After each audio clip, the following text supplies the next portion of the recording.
तो दोस्तों सबसे पहले प्राइसिंग की बात करें तो गैलेक्सी M11 में आपको मिलते हैं दो वेरिएंट। पहला है 3GB RAM 32GB internal memory जिसका प्राइस है 11,000 रुपये। दूसरा वेरिएंट आएगा 4GB RAM 64GB internal memory के साथ जिसका प्राइस रहेगा 13,000 रुपये। और ये ऑनलाइन और ऑफलाइन दोनों ही मार्केट में अवेलेबल हुआ है। अमेजन के बारे में भी कंफर्म नहीं है लेकिन फ्लिपकार्ट पर तो ये आपको मिलेगा ही, वहां पर लिस्ट हो चुका है। और ऑफलाइन मार्केट में भी ये डिवाइस आपको मिलेगा 2 जून से। तो सबसे पहले अनबॉक्स करते हैं अपने M11 को और देखते हैं इनबॉक्स आइटम्स में आपको क्या क्या मिलता है, क्या क्या एक्सेसरीज आपको साथ मिलती है। तो ये कुछ पेपर्स हैं। कवर आपको गैलेक्सी M11 के साथ नहीं मिलता। ये है आपका डिवाइस जिसके बारे में थोड़ी देर में बात करते हैं। इसके बाद आती है ये एक charging cable USB to Type-C और यहाँ ये आपको मिलता है एक फास्ट चार्जर जिसकी आउटपुट रेटिंग है 9 वोल्ट एंड 1.67 एम्पियर। तो दोस्तों ये है अपना M11 और ये है बैक से M11 का लुक। बैक पर आपको मिलता है एकदम रफ फिनिश और अगर इसके डिज़ाइन की बात करें तो हूबहू डिज़ाइन वही मिलता है जो आपको M21 में देखने को मिला था। बस M21 में आपको बैक पर मिलता है ग्लॉसी फिनिश और यहाँ पर मिलता है ये रफ फिनिश। कैमरा बम्प यहाँ आपको बिल्कुल भी देखने को नहीं मिलेगा। फ्रंट की बात करें तो यहाँ पर आपको पंच होल डिस्प्ले दिया गया है। और डायमेंशन की बात करें तो एक कॉम्पैक्ट डिवाइस है, सिंगल हैंड से आप बड़े आराम से इसे यूज कर सकते हो। स्लिमनेस की बात करें तो वो है 9 mm के आसपास और वेट है 197 ग्राम। अब 5000 mAh की बैटरी, जब पावरफुल बैटरी आपको मिलती है तो डिवाइस थोड़ा हैवी तो लगता ही है। लेकिन अगर डिजाइन में ओपिनियन की बात करेंगे डिजाइन मुझे कैसा लगा तो भाई डिजाइन मुझे यहाँ एकदम ओल्ड टाइप डिजाइन लगता है। बिल्कुल भी कुछ भी लेटेस्ट डिजाइन नहीं है। प्रीमियमनेस नाम की कोई भी चीज गैलेक्सी M11 के डिजाइन में आपको देखने को नहीं मिलेगी। बाकी का बॉटम पार्ट पे आपको मिलता है Type-C पोर्ट, इसके अलावा मीडिया स्पीकर और माइक। लेफ्ट साइड पे आपको मिलते हैं सिम और SD कार्ड स्लॉट जहां पर आप दोनों सिम और SD कार्ड एक साथ यूज कर सकते हो। टॉप पर आपको मिलता है 3.5mm का हेडफोन जैक और नॉइज कैंसिलेशन माइक। तो राइट साइड पे आपको मिलते हैं पावर की, इसके अलावा वॉल्यूम कंट्रोल्स की। बैक पर आपको मिलता है ट्रिपल रेयर कैमरा सेटअप, उसके जस्ट बराबर LED फ्लैश, यहाँ पर ये फिंगरप्रिंट स्कैनर, सैमसंग का लोगो। और फ्रंट पर आपको मिलता है थोड़े से चौड़ी बेजल वाला पंच होल डिस्प्ले। ऊपर की तरफ आपको मिलता है प्रॉक्सिमिटी सेंसर और कॉलिंग स्पीकर। ओवरऑल डिजाइन के मामले में यही बोलूंगा कि आज के ट्रेंड को यहाँ ये बिल्कुल भी फॉलो नहीं करता है और एक पुरानी टाइप का डिजाइन मुझे गैलेक्सी M11 का लगता है। और डिजाइन के मामले में एक चीज भी हमेशा बोलता हूँ कि ओपिनियन पर डिपेंड करता है कि आपको किस डिवाइस का डिजाइन कैसा लगता है। बात करें डिस्प्ले की तो यहाँ आपको मिलता है 6.4 इंच का HD+ PLS डिस्प्ले। अब PPI की बात करें तो वो है लगभग 268 के आसपास। और प्राइसिंग के हिसाब से अगर इसे कंपेयर करें तो किसी और ब्रांड से ना भी कंपेयर करेंगे, वो सैमसंग की ही बात करें तो उस हिसाब से भी या तो फुल HD+ डिस्प्ले होना चाहिए था या फिर एमोलेड पैनल होना चाहिए था। तो वो दोनों में से कुछ भी आपको यहाँ देखने को नहीं मिलेगा। और डिस्प्ले के कलर्स आप देख ही सकते हो, इतने ज़्यादा अमेजिंग कलर्स भी आपको यहाँ देखने को नहीं मिलते।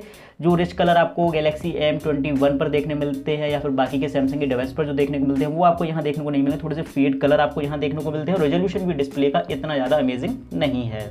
UI फीचर्स की बात करें तो गैलेक्सी M11 Android 10 पर रन करता है और यहाँ पर आपको मिलता है सैमसंग का One UI 2.0। फीचर्स की बात करें तो वॉलपेपर एंड थीम स्टोर आपको यहाँ मिल जाता है। सिक्योरिटी की बात करें तो यहाँ पर आपको फेस अनलॉकिंग सिस्टम और फिंगरप्रिंट स्कैनर दोनों दिए गए हैं। इसके अलावा कुछ एडवांस फीचर्स की बात करें तो यहाँ पर आपको स्मार्ट पॉपअप मिल जाता है, कई सारे जेस्चर कंट्रोल्स आपको यहाँ देखने को मिल जाते हैं।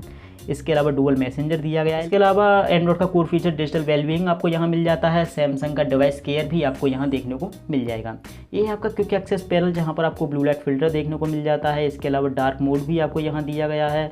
डॉल्बी एटमॉस का सपोर्ट भी आपको यहाँ मिल जाता है। पावर सेविंग मोड है और फोकस मोड भी यहाँ आपको मिल जाता है। इसके बाद प्रीलोडेड एप्लीकेशंस की बात करें तो मुझे लगता है सैमसंग यहाँ MI को कुछ टक्कर देने जा रही है। हालांकि एप्लीकेशंस के नंबर्स इतने ज़्यादा नहीं है थर्ड पार्टी के जितने MI में देखने को मिलते हैं, लेकिन फिर भी पुराने डिवाइसेस के कंपैरिजन में यहाँ थोड़े से ज़्यादा हैं।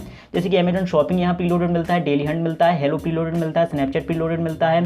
इसके अलावा नेटफ्लिक्स, फेसबुक, ये कुछ थर्ड पार्टी प्रीलोडेड एप्लीकेशन है जो आपको अपने सैमसंग गैलेक्सी M11 में देखने को मिलते हैं। हालांकि इनमें ज़्यादातर एप्लीकेशंस को आप अनइंस्टॉल कर सकते हो, लेकिन नेटफ्लिक्स और फेसबुक जैसे एप्लीकेशन अनइंस्टॉल नहीं होंगे, ये केवल डिसेबल ही कर पाओगे।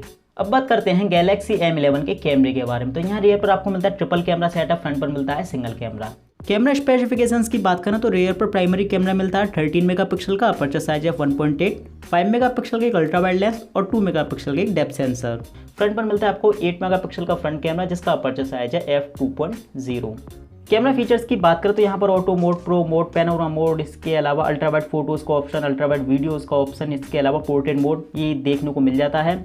इसके अलावा वीडियो रिकॉर्डिंग की बात करें तो फुल HD तक का वीडियो आप यहाँ अपने गैलेक्सी M11 से रिकॉर्ड कर सकते हो। अल्ट्रा HD या फिर 60 FPS का सपोर्ट आपको यहाँ नहीं मिलेगा। इसके अलावा EIS का सपोर्ट भी आपको यहाँ नहीं मिलेगा।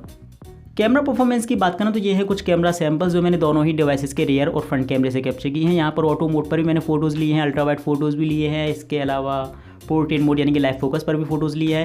परफॉर्मेंस आप यहाँ देख ही सकते हो, मतलब एक एवरेज परफॉर्मेंस यहाँ देखने को मिलती है। कलर्स हालांकि आपको बहुत ज़्यादा फेड देखने को मिलेंगे दोनों ही कैमरे में। उस कंडीशन में आप हो सकता है इतने पैसे खर्च करने के बाद थोड़ा सा इरिटेट भी हो जाओ। डिटेलिंग दोनों ही कैमरे में ठीक ठाक देखने को मिलती है।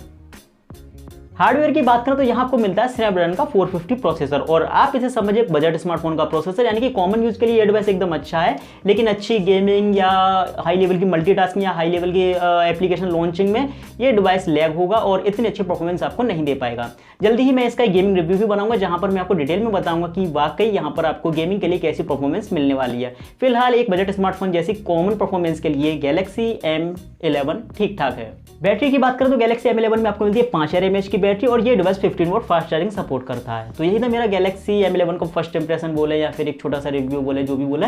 तो मेरा तो यही ओपिनियन है कि भाई बहुत ज़्यादा एक्सपेंसिव फोन है। वैसे तो सैमसंग के सारे डिवाइसेज एक्सपेंसिव होते हैं, लेकिन अगर मार्केट में किसी अदर ब्रांड से कंपेयर ना भी करें, केवल सैमसंग का सैमसंग से करें, तो सैमसंग M21 के कंपेरिजन में M11 काफ़ी महंगा, क्योंकि M21 में आपको एमुलेट पैनल मिलता है, अच्छा हार्डवेयर मिलता है, कैमरे की परफॉर्मेंस भी वहाँ बहुत ज़्यादा अच्छी है, और डिज़ाइन की बात करें तो वो भी M21 का M11 से ज़्यादा बेहतर लगा। हालांकि ऑफलाइन मार्केट के हिसाब से जब आप इसे देखते हो तो प्राइस रेंज के हिसाब से थोड़ा सा कंसीडर करना पड़ता है, मतलब बोलना पड़ता है कि यार ठीक है, क्योंकि वहाँ पर मैन पावर भी होती है, कंपनी का बहुत ज़्यादा खर्चा होता है। लेकिन एज ए कस्टमर अगर आप मुझसे ओपिनियन मांगते हो कि M11 अच्छा रहेगा या इसके अलावा कोई और ऑप्शन मार्केट में अवेलेबल है या नहीं, तो वैसे तो ढेरों ऑप्शन अवेलेबल है, लेकिन अगर सैमसंग का ही चाहिए तो फिर M21 भी इससे ज़्यादा अच्छा ऑप्शन रहेगा। तो दोस्तों मुझे उम्मीद है वीडियो आपको पसंद आई होगा, तो प्लीज़ वीडियो को लाइक, चैनल को सब्सक्राइब। मेरा नाम है धर्मेश, आप देख रहे हो फोन हिंदी। अगले वीडियो में जल्दी ही अपलोड करूंगा, तब तक के लिए गुड बाय, आपका दिन शुभ हो।